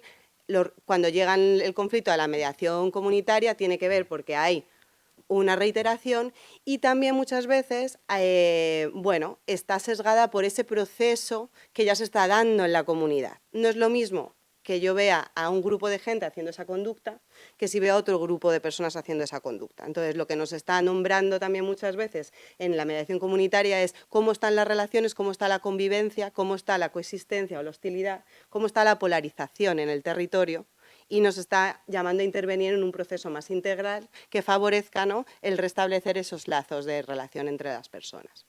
Ahora, por ejemplo, en nuestros barrios de Madrid se está notando mucho la polarización social y política que hay, ¿no? O sea, como que al final, cuando trabajas en las comunidades, eres capaz de observar cómo se replican los fenómenos que ocurren a otros niveles, ¿no? Y se observan en los espacios concretos.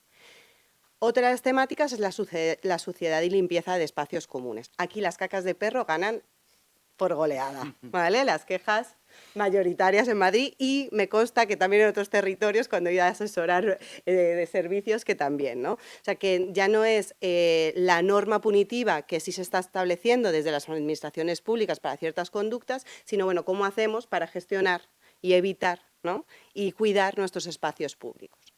Las dificultades organizativas internas en comunidades vecinales. Aquí, sobre todo, suelen ser viviendas de protección oficial, en las que no tienen un servicio externo, ¿no?, de organización estructural de la comunidad vecinal, no están obligadas, hay pocos recursos también económicos para tener esa gestión, y cómo apoyar a esa gestión colectiva, ¿no?, de algo que parece fácil, pero hay que seguir una ley de propiedad horizontal y no es tan fácil, ¿no? Entonces, ¿cómo apoyar a las personas para que tengan esa estructura organizativa, para que puedan rotarse en los roles, ¿no?, de gestión comunitaria, en habilidades de reunión, de organización social, de organización grupal? La implicación vecinal en asuntos comunes suele ser también un espacio de disputa. Hay muchas comunidades vecinales que establecen, ¿no?, ciertas maneras de participación, de gestión del espacio común y colectivo. Y la diferencia en esa participación, pues, genera conflicto. Los impagos de gastos comunitarios. Esta suena, ¿verdad?, en vuestras comunidades. ¿Hay algún impago? Y hay impagos, ¿no? Y además, cuando más dificultad social hay en los barrios, hay más probabilidad de que haya impagos, ¿no? Entonces, esta gestión del conflicto de la mediación comunitaria también lo que hace es evitar que se judicialicen todas estas temáticas, ¿no?, que se puedan gestionar de otra manera. Además, muchas veces las derivaciones pueden ir, nos las derivan los administradores de fincas, o sea, podemos ser un servicio externo que da ese servicio puntual en la comunidad, ¿no? La degradación del mobiliario común o público, sitios donde faltan ventanas, puertas, ¿no? Pero también esos actos de quemar, ¿no?, pues una línea de coches, una fila de coches, ¿no?, unos contenedores de basura. Bueno, pues ya nos está indicando también la intensidad en la que está la convivencia o no de un territorio, ¿no? Las situaciones de hostilidad y enfrentamiento personal. Nos conozcamos más o nos conozcamos menos, los espacios de relación son espacios donde podemos llegar al enfrentamiento personal, ¿no? Y se puede dar en tu propio bloque vecinal, pero también en el espacio público, a personas que se les grita por la calle cuando sacan a sus perros, señoras mayores que van a dar de comer a los gatos y a otras no les interesa y les insultan, ¿no? O las siguen, las persiguen, ¿no? Y bueno, otro de las temáticas son los usos de los espacios comunitarios, pues lo que hablábamos antes de los horarios para usar un espacio deportivo, pero bueno, ahora, por ejemplo, en la Comunidad de Madrid cada vez hay más espacios, por ejemplo, de mediación en piscina pública en verano, ¿no? Es un espacio de conflicto la piscina municipal, ¿no? Y está bien tener una figura que vaya a apoyar a que haya otras vías de resolución y de comunicación en esos conflictos concretos. Muchas veces pueden ser conflictos puntuales, otras veces son conflictos que están mantenidos en el tiempo y que derivan de otras situaciones.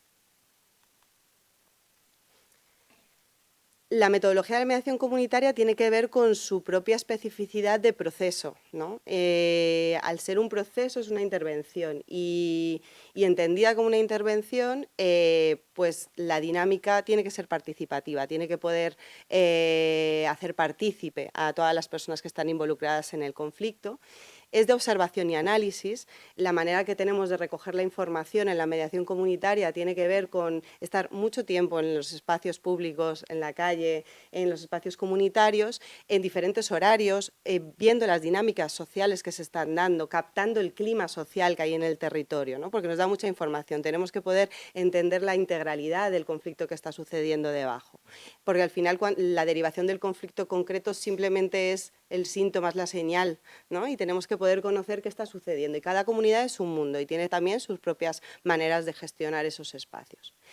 Es una metodología de información, de pedagogía, ¿no? de trasladar, ¿no? el conocimiento, los saberes que hay y hacerlos accesibles, ¿no? a la diversidad de personas que viven en una comunidad.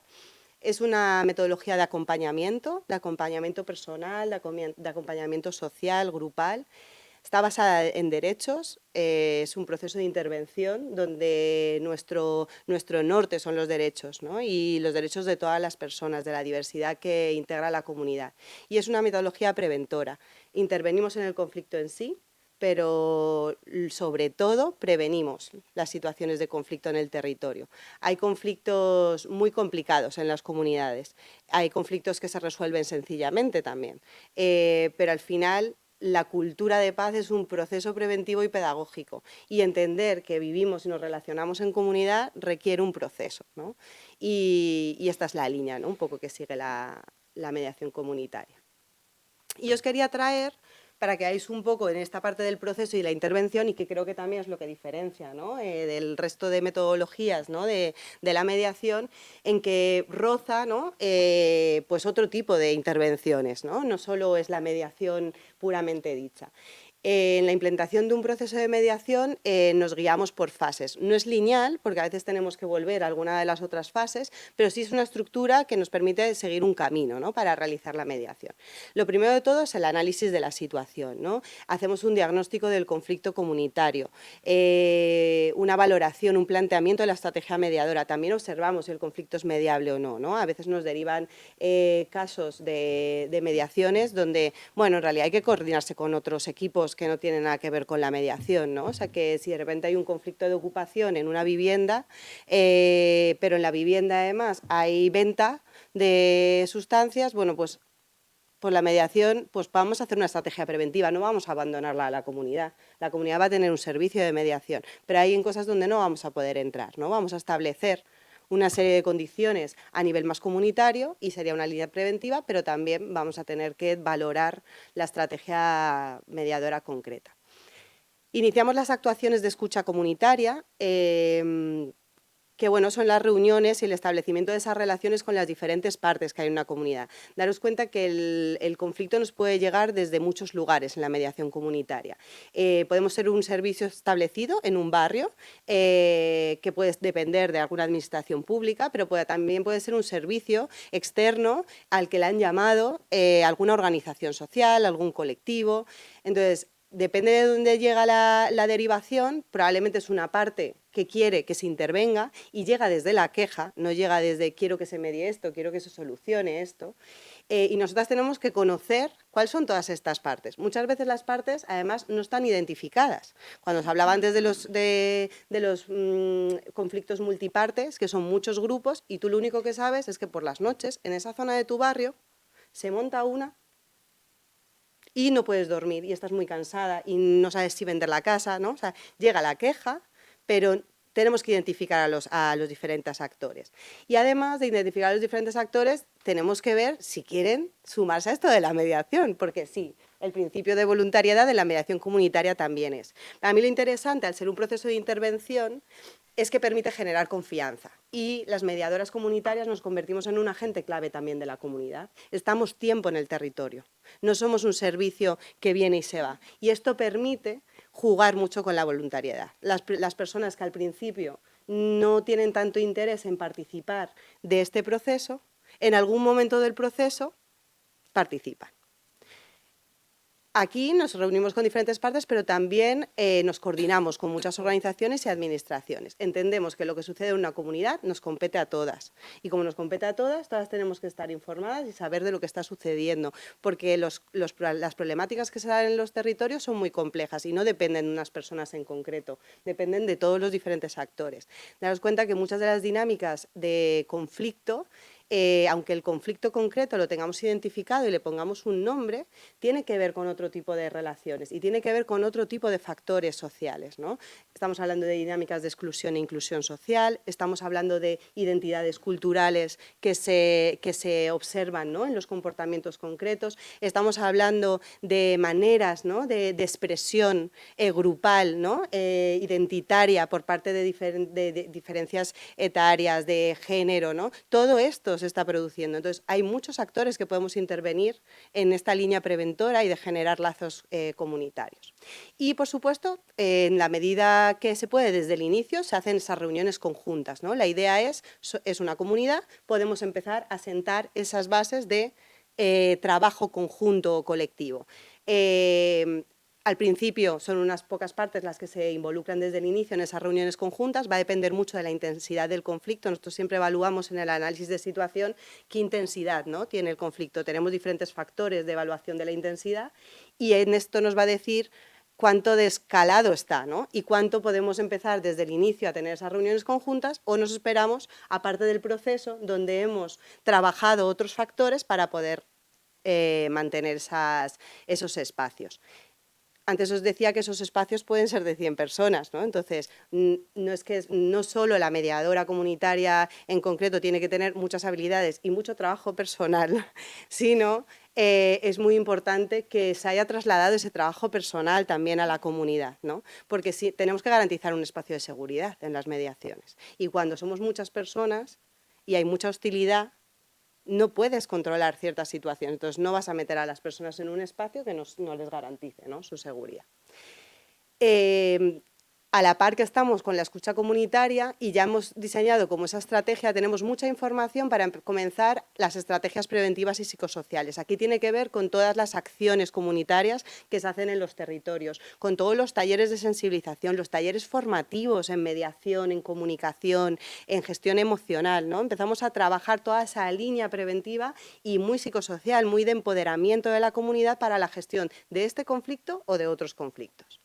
Y comenzamos la gestión, obviamente, más directa del conflicto concreto, ¿no?, tanto relacional como multiparte. Y en la mediación comunitaria sí nos vamos de los territorios en algún momento, pero no del todo, ¿no? O sea, siempre hay un seguimiento de la intervención, ¿no? La comunidad es dinámica, los procesos sociales también. Entonces, las cosas cambian, se llegan a acuerdos, pero llegan otros factores. Igual han llegado nuevos vecinos y vecinas a la comunidad, hay una nueva problemática social, una nueva crisis, ¿no? O sea, suceden cosas. Nosotros revisamos durante la pandemia, contactamos con la mayoría de conflictos que habíamos cerrado incluso de hace 2 años antes. Porque hemos trabajado y hemos creado un vínculo comunitario con la comunidad, pero la pandemia tuvo un impacto en las comunidades, ¿no? Entonces, bueno, hacemos un seguimiento de cómo están esas relaciones, cómo están esos conflictos, si hay otros nuevos, ¿no? Y trabajamos desde ahí, ¿no?, desde la evaluación, el seguimiento y, por supuesto, si hay un nuevo conflicto o hay algo que ajustar, se vuelve a iniciar, ¿no?, el proceso.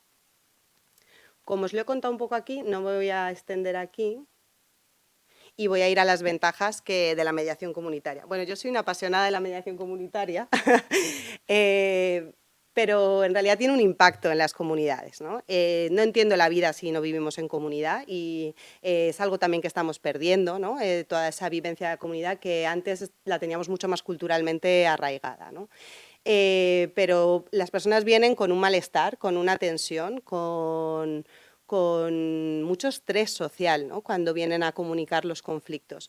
Vienen desde ya no se puede hacer nada con esto, yo ya no tengo herramientas para hacerlo, pero no hay nadie que quiera hacer nada con esto, ¿no?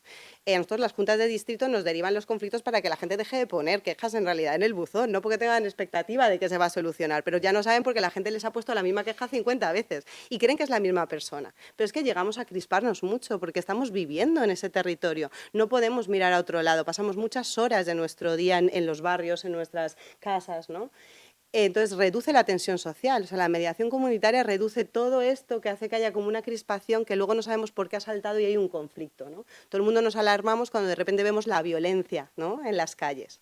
Pero la mediación comunitaria trabaja para que no haya esa violencia en las calles, ¿no?, para que podamos trabajar en herramientas que nos permitan, ¿no?, sostener las problemáticas, las diferencias, ¿no?, que tenemos en nuestros territorios. Incrementa la confianza y la seguridad de las personas, de todas nosotras, ¿no? Empezamos a ver que podemos transformar nuestros espacios, nuestras comunidades, combate la soledad no deseada. La gente sale con mucho más relaciones sociales, ¿no?, en los territorios. Favorece ese reconocimiento y legitimidad de la diferencia importancia de la diversidad. Empezamos a ver que lo diferente no es contrario, no es opuesto, ¿no? O sea, que lo diferente pues es un vecino, una vecina más, ¿no? Con la que además estamos con un proyecto común, ¿no? Desde de las mediaciones comunitarias surgen un montón de proyectos hermosísimos en los territorios, ¿no? Es sorprendente esa creatividad colectiva, ¿no? Que también puede surgir desde el conflicto, ¿no? Que antes hablabais un poco de esa oportunidad que tiene. Apoya el empoderamiento personal, pero también comunitario, esa corresponsabilidad con el territorio, ¿no? O sea, esta plaza también es mía y yo también la tengo que cuidar, ¿no? La cuido, la respeto y respeto a la persona que la está usando, me respeto a mí. Facilita la resolución de conflictos relacionales, organizacionales y de convivencia. Al final la comunidad es, yo estaba pensando en las muñecas, ¿no? Estas que van unas dentro de, ¿no? de otra. Entonces al final la comunidad, ¿qué es? ¿No? O sea, dentro hay grupos, hay relaciones, hay personas, hay parejas, hay familias, ¿no? Hay centros educativos, ¿no? En la comunitaria nos coordinamos muchísimo los centros educativos, o sea, porque está todo, la comunidad lo engloba todo, ¿no? Entonces al final nos está dando habilidades para el resto de ámbitos de nuestra vida, ¿no? Genera cambios en las dinámicas comunitarias, apoya procesos participativos y de acuerdo que perduran en el tiempo. Nosotros en la mediación comunitaria sí que recogemos los acuerdos también firmados y así como más oficiales, pero lo hacemos también de manera muy simbólica, ¿no? Porque muchos no se ratifican en ningún lado. Los que son vecinales sí hay más facilidad de que se ratifiquen, ¿no? Pero los comunitarios muchas veces es lo simbólico del espacio que hemos creado, porque la gente ha trabajado un montón para llegar a ese acuerdo, ¿no? Y está bien, ¿no? que le demos ese peso y celebremos, ¿no? Que somos capaces de conseguir eso. Y por último, apoya la articulación y la convivencia comunitaria, ¿no? Cuando hablamos de esto de la pertenencia, ¿no? a un territorio, pues la mediación comunitaria apoya que volvamos a pertenecer a esos territorios de los que somos parte.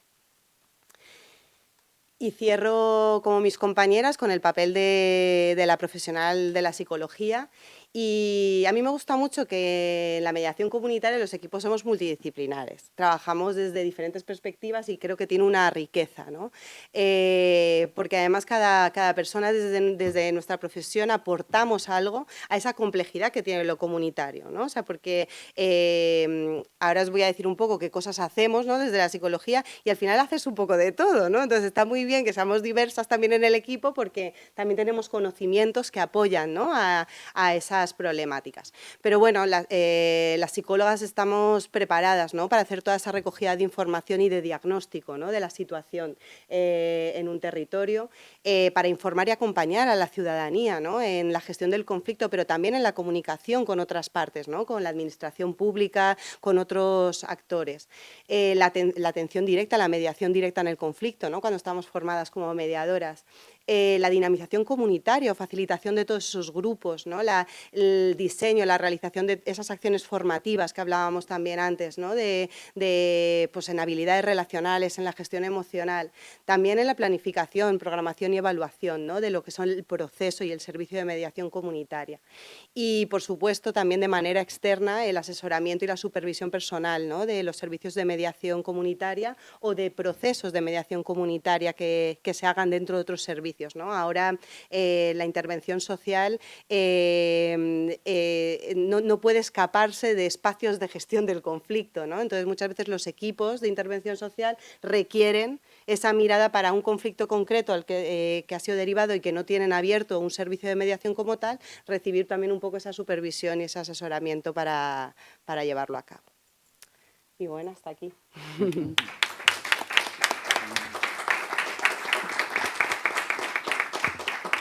Muchísimas gracias, Muna. Es un placer escucharte siempre, con esa emoción que habla de la mediación comunitaria, ¿verdad?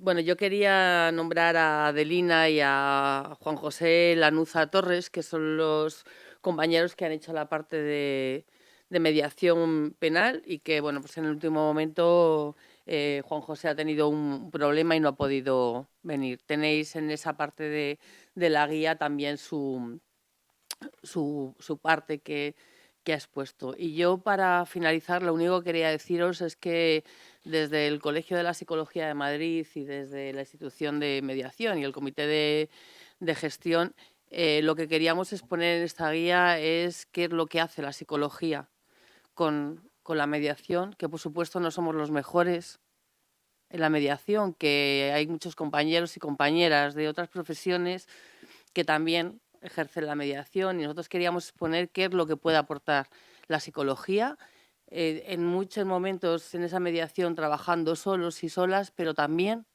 en esa mediación con otros compañeros de otras profesiones. Y eso es lo que queríamos dar a conocer, cómo podemos colaborar y cómo podemos tener proyectos comunes. Porque la mediación es de todos y de todas, ¿no? Pero sí que nosotros queríamos dejar ese granito ahí que nunca lo habíamos hecho, de qué es lo que hace la psicología con la mediación. Y ya os digo, siempre desde la colaboración con proyectos comunes y con otras profesiones. De hecho, bueno, pues estamos ahí trabajando con un proyecto con el Colegio de Abogados de Madrid, pero igual que la mediación en otros momentos, pues trabajamos en común con trabajadores sociales, y en la mediación pues podemos trabajar con notarios, con todos los profesionales que trabajan en la mediación. Y solamente si tenéis alguna pregunta.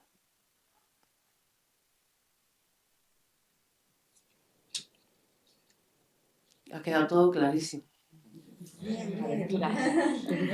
Adelante. Nada, yo agradeceros pues todas las presentaciones que me han parecido muy interesantes, pero aún así ha habido un tema que me ha llamado la atención, y es que cuando tú, Marta, comentabas lo de la mediación online, que algunas veces en mediaciones familiares lo has tenido que usar, también quería preguntar al resto en el resto de ámbitos de la mediación, si también se ha llegado a utilizar esta mediación online, o si creéis que puede ser una buena alternativa en el caso de que no se pueda presencial.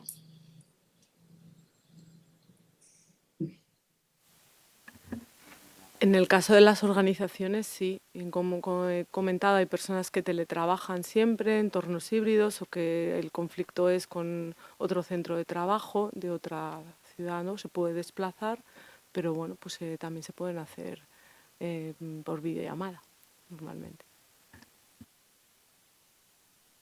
No, yo simplemente comentar que sí, que habrá que ir adaptándose e ir haciendo todo ir adaptando los materiales que tenemos al mundo online. No tengo la experiencia personal de haberlo hecho, ¿eh? En la mediación comunitaria hay partes del proceso que se pueden hacer, ¿no? Pues de recogida, de entrevista individual, ¿no? Se podría hacer online, incluso telefónica, pero no veo una mediación multiparte online, ¿no? Por ejemplo, o sea, me cuesta verla. Y luego también porque tiene también como otros objetivos la mediación comunitaria, ¿no? Y entonces, si lo que queremos es generar comunidad, bueno, ahí está el debate aún si lo online genera o no genera esos vínculos, ¿no? Afectivos que queremos. Pero bueno, habrá gente que esté probándolo,